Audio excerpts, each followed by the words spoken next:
You already know Star Wars. I'm not gonna explain Star Wars to you. Actually, no, that's exactly what I'm going to do. I'm going to try my very hardest to explain Star Wars, and most likely fail. Here is one of the worst characters ever introduced. He is a Lovecraftian abomination from hell. His name is Jar Jar Binks. I ain't gonna talk about him, okay? You can't make me. I don't want to.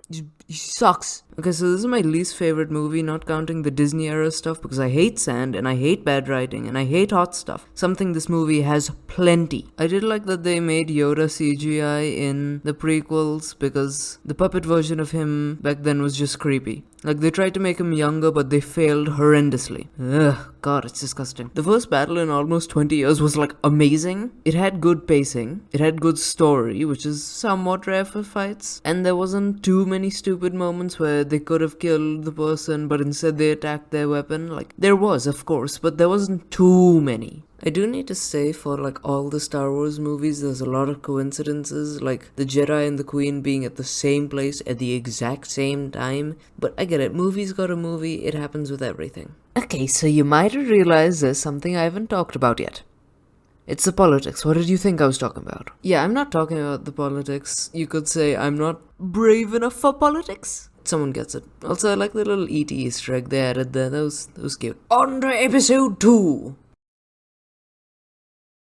I mean, I can see why George made Jar Jar like a fun comic relief character for the kids. But like I said, absolutely an eldritch abomination. No one likes seeing him on screen unless your age is single digits. It's dumb that the changeling only stayed as a human or changeling form instead of turning into something like a Twi'lek or a Togruta. He wrote Palpatine amazingly. Like, Palpatine perfectly tricked Anakin into thinking that he was like a second father to him and he was very trustworthy. Obi-Wan being like his first father because he never actually had a father. The Kaminoans tried to make themselves as perfect as possible. That's why they look all pretty and proper and everything's all clean. George Lucas is pretty good at writing overarching stories, but he ain't the best at writing dialogue. Okay, so you might have realized that there's something I haven't talked about yet. The romance, it's subpar to say the least. While I just said that George wasn't the best at writing dialogue, yeah, I can relate. He actually wrote Anakin fairly well, not completely well, but it was okay. Like, the fireplace scene was horrendous. Hayden Christensen's acting was actually pretty good considering he wasn't given the best script in the world. Like, it's bullshit that he got 2 awards for being the worst supporting actor. Like, there are some modern day unspecified actors that are so much worse than him, but they get like a medal for being the best supporting actress. Bullshit. Hayden did not deserve even the slightest amount of hate that he got. This is one of the best sounding things ever.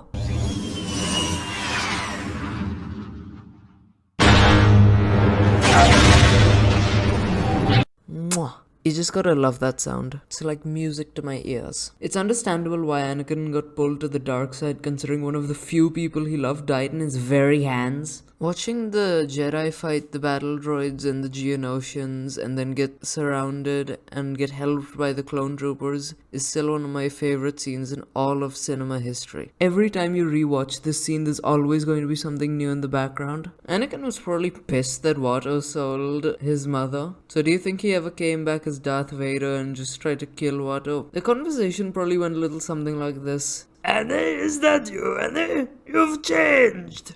Annie, what do you think you're doing? And then Watto just dies. Okay, so the 2008 version of the Clone Wars was a goddamn masterpiece. There are 7 seasons, so I sure as shit ain't gonna cover all of them here, but maybe another time. A good story for another time. You see, the joke is I will probably never make it. I'll be talking about the 2003 version of the Clone Wars, which is just as good, but a lot shorter. One of the reasons people, including me, liked it so much is because it followed a good principle in writing, which is show instead of tell. Most of the time it works, sometimes it's a little overdone. But since it's made in 3-minute episodes, you usually have more action because dialogue takes more time. You can't just rush a conversation in like 3 minutes, unless you're me, because I have to do this, because I don't want to animate like a 50-minute video. One of the reasons The Mandalorian's so popular is because it's more show than tell. Like, there's an unnecessary dialogue just clogging up everything. And people are usually smart enough to figure out what's going on. And also, people usually don't like to be told everything like a stupid, dumb baby person. Wait, you see the joke is I'll probably never make it. It's fine. It's so fast-paced and there's always something going on. The fight scenes in both the 2008 and the 2003 version of the Clone Wars were very similar, surprisingly. Like, there were grand battles and also a lot of 1v1s. And also they did follow a few random clone troopers who we have never met before, but for some reason we like, because clone troopers are amazing. They did tone down the fight scenes, but just for animation. The actual battle itself was just as grand usually. I like that it doesn't just center around a few characters, like half a dozen characters. It shows us some lesser known Jedi like Kit Fisto and Luminara and Dooley, and some just random clone troopers like Captain Fordo. Which, this guy is a badass. Just look at this clip. Sector 4 needs reinforcements. We are being overrun. Repeat, we are...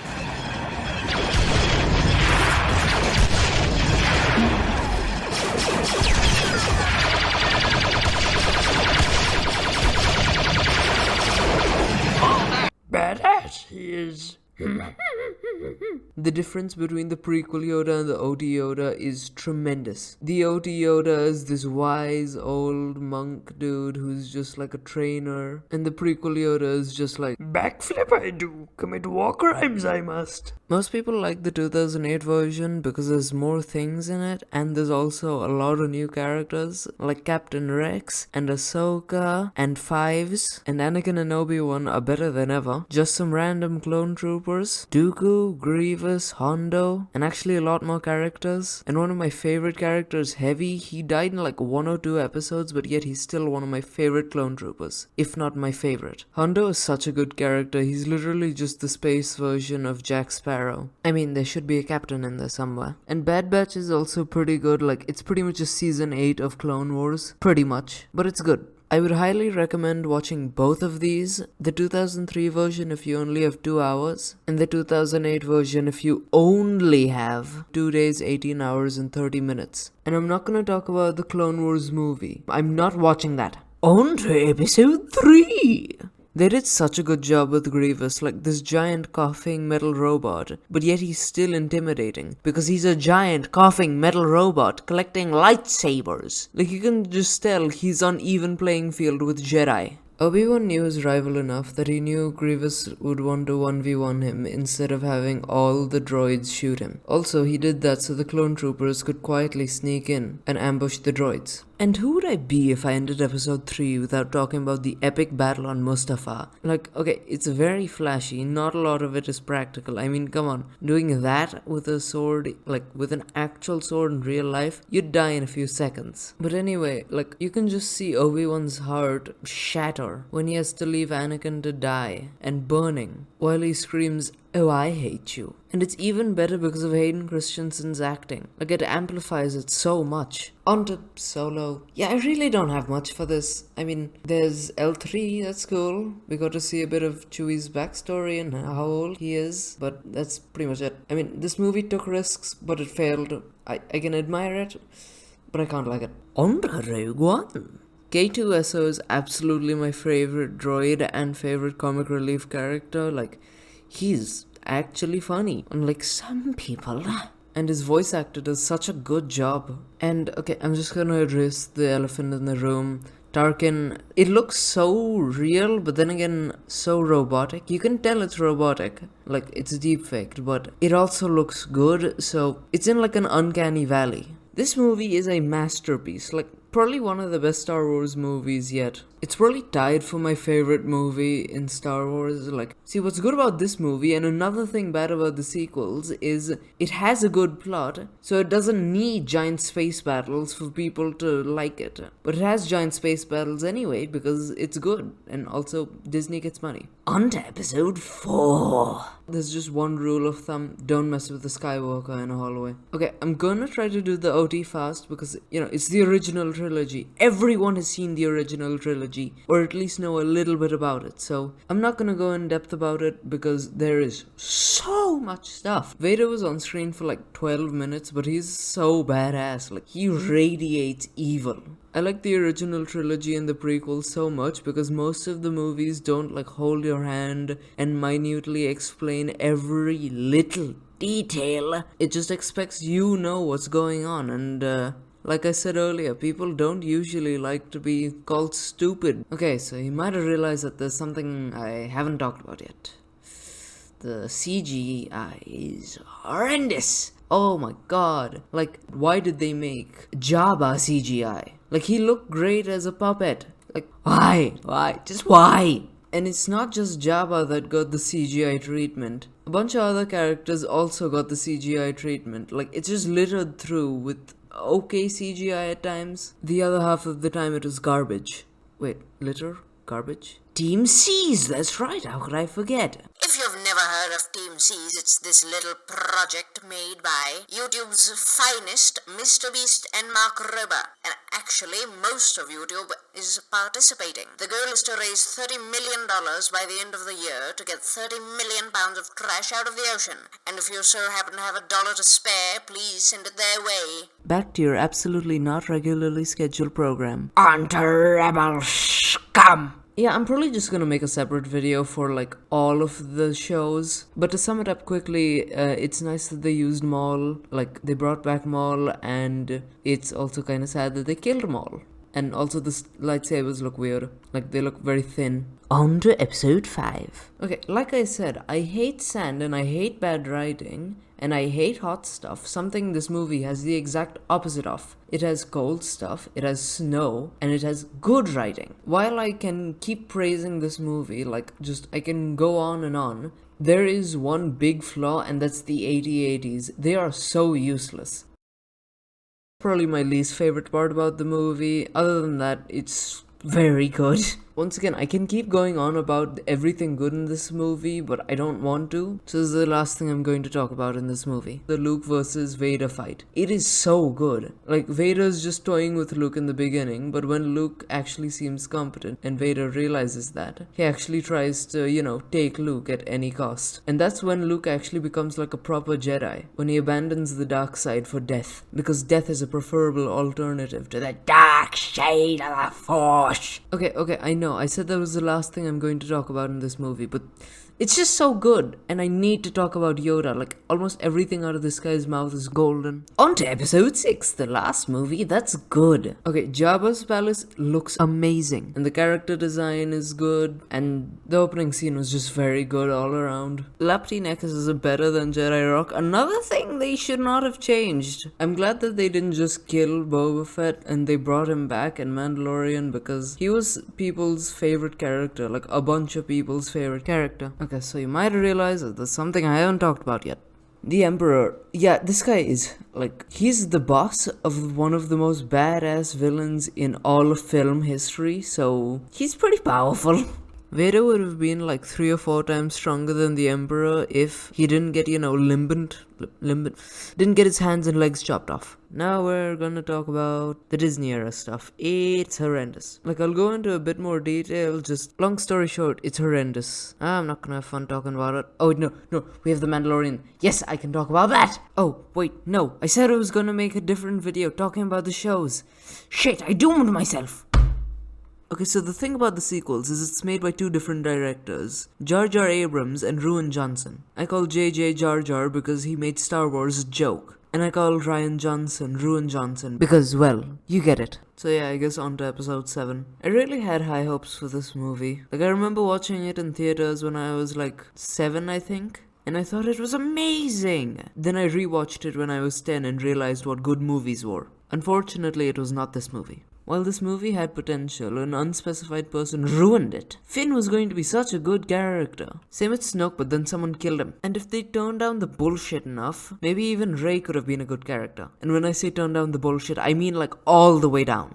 Like, they should have just picked one good director, or even just picked one director and stuck with it. Or like used George's script, because George didn't actually want to have episode 7, 8 or 9. Because this is Anakin's story, you know, the Skywalker saga. But then when he thought of selling it, he started writing for episode 7, 8 and 9 to try to guide whoever he sells it to, in this case Disney, in the right direction. But no, Disney knows what they're doing. So Kylo is the master of the Knights of Ren, but we literally don't see them for an entire movie, and I'm pretty sure they have like a total screen time of about 3 minutes. There are people who say Rey isn't a Mary Sue, and for people who don't know what a Mary Sue is, it's pretty much a perfect character in every way. They get ridiculous powers that completely contradict everything we know about them. And people say Anakin's a Mary Sue, and I know I'm repeating myself, but he literally had his mother, one of the few people he loved in the world, die in his hands. So yeah, very much of a Mary Sue. And meanwhile, Rey can pilot a ship. Note, she has never flown before, and she's never gone off-world. This is the first time she's on a ship. And she can do this bullshit where she does a backflip and flies through these incredibly tight corridors. And there are people who are chasing her, trying to kill her, who have been trained for years, who crash into things. But that's just one of many instances. And the only explanation we get is, I don't know! Luke saved the galaxy 30 years ago, and Jedi went extinct about 60 years ago, but yet they're both considered myths. And we still remember stuff like the Great Fire of London, hundreds of other things. I guess if it's not in the Jedi records, it really does not exist. While I did say everything was a bit too coincidental, in these movies, everything's a bit too coincidental. Like Finn goes to Poe, then crashes on the right planet. I mean, they didn't really have another planet to crash on, but still. Finn takes his jacket, and Rey finds BB-8, which earlier she didn't want to actually take him. But you know, she's Mary Sue, so she has to. And then when she was going to sell him, she doesn't, because once again, Mary Sue! Then Finn and Rey meet at the same place, and Rey just listens to BB-8 and attacks Finn. So yes, very coincidental. This keeps going on for like the entire movie, but this is a bit much. Leaked footage of Disney employees, aka the Third Reich, hailing the Führer. Fun fact, one of the meanings for Third Reich is Third Empire. Like, come on, you get it. Wait, I'm getting off track, let's get back to the video. Finn gets his spine cut in half, and the only thing that happens to him is he goes in like a coma for like a few days. No, probably just like a day, not even a few days. Because everything that happens in episode 7 and 8 all happen during the span of a week. He should be dead, but sadly something far worse happens to him. He becomes a comic relief character. Truly tragic. Perhaps the only character in this movie that actually got set up well turns into one of the worst kinds of characters ever. Why didn't Leia go talk to Chewie, someone who's clearly sad that his best friend died, and instead she goes and talks to Mary Sue? I can honestly just keep going on and on and on about everything bad in this movie, but at least it tried. So, on to episode 8. Rian Johnson tried to make this movie a Marvel movie. Like, he tried to put a bunch of random jokes that aren't funny in it. Like, he put a Yo Mama joke in the beginning. These bombers. These goddamn bombers. Their design is highly illogical. The Resistance should have just used Y-Wings. Like, I know he was trying to go for a real-life bomber look, but this is a sci-fi movie. I'm sorry, there's faster and lighter in space, where there isn't gravity. You can be lighter. This movie was very well thought out. Like, sure, mass is a thing, but that's only for speed. And I'm pretty sure the bigger you are, the faster you'll go. So this big boy should be going a lot faster than everything else. Why did they make Luke a whiny little baby? Like, he used to be a badass. He literally saved the entire galaxy. Now he's just a sad little crybaby. Also, I'm pretty sure like Mark Hamill got PTSD or something. Just look at this man.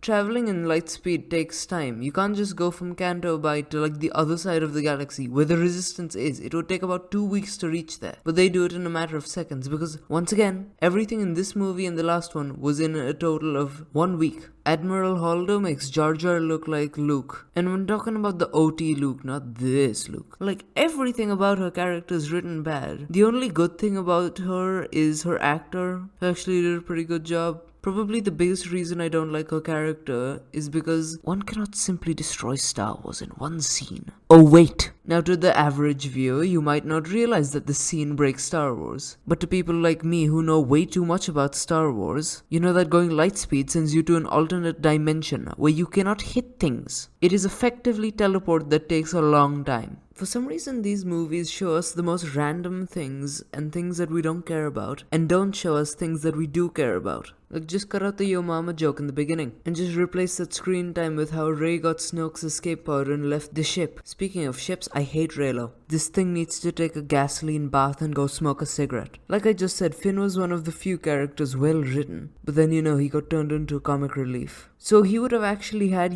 some story building if Rose didn't come and save him. Like, just let the man die. He's trying to save the Resistance. That's hundreds of people's lives for one life. Rest in peace, Carrie Fisher.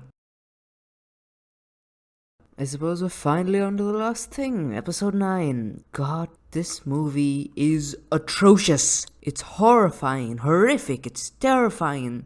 It's not terrific. This movie is a complete waste of time. It is just a fetch quest start to end, and it all happens in a span of 16 hours. I mean, at least this movie is set 1 year after the last one, so Rey actually has time to grow and get stronger, and it's reasonable. Like, they're trying to get a thing that gets a thing, but that thing gets destroyed, so they steal someone else's thing. Literally half of this movie could have been cut out, and the plot would have been pretty much the exact same. This was not the Rise of Skywalker, this was the fall of Star Wars. Thankfully, an absolute Giga Chad saved it. Well, 2 Giga Chads saved the entire franchise. By the way, Mary, shut up. Secrets only the Sith knew. You ever heard of the Clone Wars? Literally the entire galaxy up against each other. God, I said the Jedi Archive thing is a joke. I'm starting to think it's true. Oh, and did I forget to say Palpatine's back? You know how they announced it? In Fortnite. That's right, this big twist to one of the world's biggest franchises happened in Fortnite. Oh, and how did he get these ships? Do you think a contractor was just paid to fly out to Exegol? Okay, so you go to the lung cancer.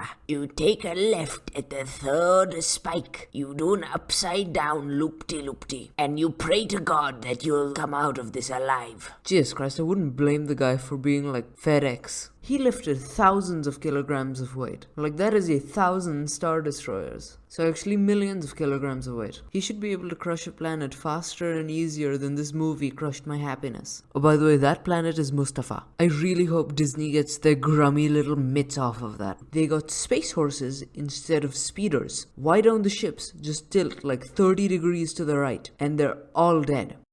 So you might be thinking this movie couldn't get any worse. Well, that's where you're wrong, my friend. Rey goddamn Skywalker. Absolutely disrespecting the Skywalker name. Like, who gave this the green light? Definitely not someone who's actually watched Star Wars before. Probably like Kathleen Kennedy gave this the green light. God, I hate Kathleen Kennedy. I really hope she goes out like John Fortnite Kennedy. Okay, well, not really, but I hope her job goes out like that. Anyway, back to Rey Skywalker. I hate it. She buries his lightsabers in sand. The one thing Anakin is famous for. Hating sand. Guess you might have realized that there's something I haven't talked about yet. The goddamn music is legendary.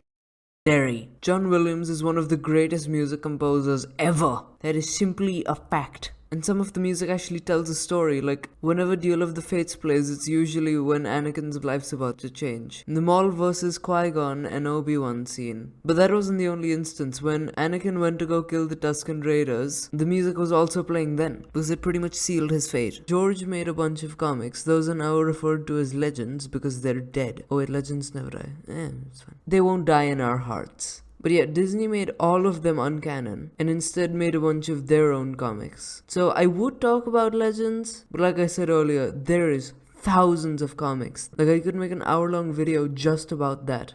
I guess this is the end of the video. I would definitely recommend to watch Star Wars. Like, if you have a VPN, come to India and get Hotstar. It's Disney Plus, but like $10 a year. But yeah, I would definitely recommend watching Star Wars. It is a really good franchise. Just maybe skip out on some of them. But definitely watch the shows. The shows are better than the movies, in most cases. Also, by the time I'm releasing this, there's a good chance the Book of Boba Fett actually came out. Like, if you thought that what I talked about in this video was good, then go watch the Book of Boba Fett. It's probably good as well. I don't have much else to talk about. I would definitely recommend getting into like the Star Wars fandom. It is really good. Fan art is really good. There are so many good memes. So yeah, it's the end of the video. I don't really know what else to say. This took far too long to make, and I like it. I guess bye.